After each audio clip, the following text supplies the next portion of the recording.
আলহামদুলিল্লাহ আজকে শুক্রবার জুম্মাবার সকালের নাস্তা নুডলস কোরিয়ান স্টাইলে একটু ঠিক না কেমন হয়েছে খুবই আমি না একটু আমি খুব হ্যাঁ খুব কেমন আচ্ছা আমি একটু খাই দেখি গরম তো খুব না একটু সুন্দর হয়েছে কালার দেখে মনে হচ্ছে খুব সুন্দর হয়েছে সস দিতে দে সস দিছে না সস দিয়ে দেওয়ার জন্য বেশি ভালো লাগছে না তো যাই হোক একটু খাই দেখি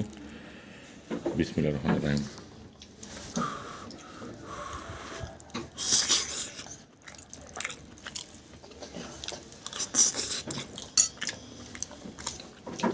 খুব টেস্ট তোমার টেস্ট লাগতেছে নাকি তো তাহলে খাওয়া দাওয়া করে নাও খাওয়া দাওয়া করে আমরা গোসল টোসল করে নিই নাকি রেডি হয়নি শুক্রবারের দিন জুমাবার সবাইকে জুমা করে দিয়ে দাও সবাইকে জুম্মা মুবারক সবাইকে জুমা মোবারক আল্লাহ হাফেজ আল্লাহ হাফেজ